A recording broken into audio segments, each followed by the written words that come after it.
يا مساء العسل والفل والياسمين. اللهم صل على سيدنا محمد. الفسيخ فاكرين الفسيخ اللي كنا عاملينه؟ انا كنت عايزه ايه؟ بص هوا ازاي ما شاء الله. الله اكبر بعمل ازاي؟ ده اللي كنا عاملينه من شهر. شمين الريحه. بس الفسيخ عامل ازاي؟ الله اكبر ما شاء الله ما شاء الله بجد والله. بسم الله الرحمن الرحيم.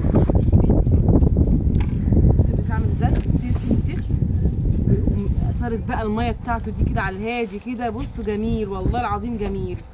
بص الفسيخيه عامله ازاي؟ بس في الشوربه بتاعتها عامله ازاي؟ جميله والله العظيم. دي بقى كده هعمل 2 كده.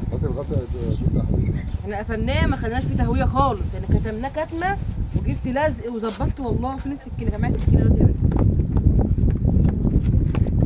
ابدا بقى انضفه بقى. دي كده يا جماعه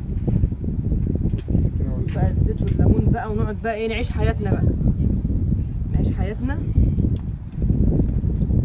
ابدا بقى ايه واحده واحده بقى كده. احنا عايزين اعزوك طلعت بره في الشارع عشان الريح. انتوا كلكم سادين مناخيركم ليه كده؟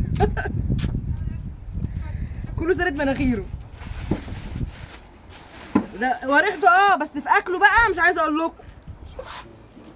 يعني هو في الريحه بس، والاكل بقى مش عايزه اقول لكم هيبقى عامل ازاي.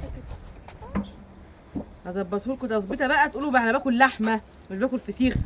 لحمه مش عارفين قيمته ده. هنضفه بقى ده كده كله خالص خالص خالص. ارجع بقى ايه انضف الاتنين دول وارجع لكم تاني ثانيه واحده. خلصنا بقى التنظيف وبن ايه. بصي لحمه والله العظيم كاني باكل لحمه. عامله ازاي يعني؟ طب ادوقها؟ مش هقدر ما ادوقهاش. مش هقدر.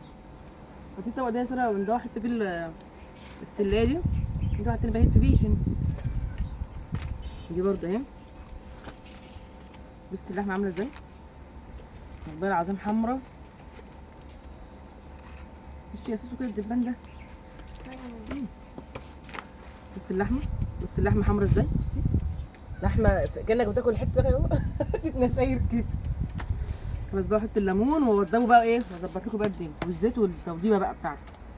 خلصنا بقى وعملناه بص بالزيت والليمون بألف هنا وشوفها بقى اللي ياكل. اتفضلوا معانا بقى. اتفضلوا معانا. ايه رايكم؟ بألف هنا وشوفها اللي ياكل.